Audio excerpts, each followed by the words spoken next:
ওই মুক্তিযোদ্ধা এবং মুক্তিযোদ্ধা পরিবার বা মুক্তিযোদ্ধার দিকেই যেন তাদের বেশি মানে একটা ক্ষোভ।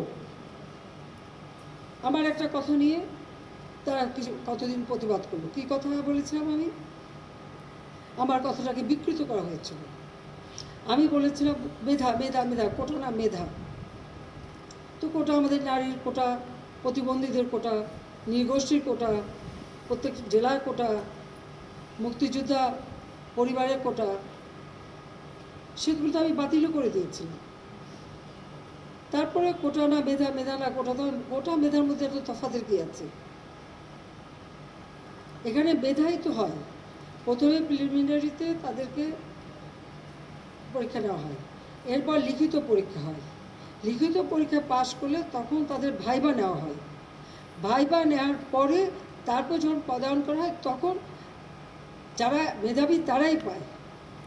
আর অবশ্যই এই কোটাগুলি ভাগ করে দেওয়া হয়। তাহলে যারা পরীক্ষা দিয়ে মেধাবী তারাই তো পাচ্ছে। সেই সূত্রে আমি বলেছিলাম যে কি মেধাবী কি শুধু মানে মুক্তিযোদ্ধা পরিবারের সন্তান সন্ততিরা কি মেধাবী না?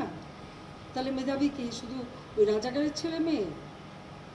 এটা বলার সাথে সাথে তাদের স্লোগান তাও কি বিকেল 4টায় আমি প্রেস কনফারেন্স করি, কয়েক ঘন্টা চলে যায়। হঠাৎ রাত্রেবেলা কোথায় 11টা 11:30 দিকে দেখলাম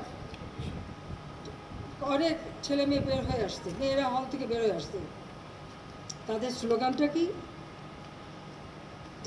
তারা রাজাকার, তুমি কে আমি কে, রাজাকার রাজাকার, তোমার বাবা আমার বাবা, রাজাকার রাজাকার।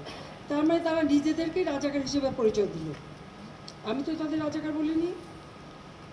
তারা নিজেরাই স্লোগান দিয়ে নিজেদেরকে রাজাকার হিসেবে পরিচিত করলো সকলের কাছে।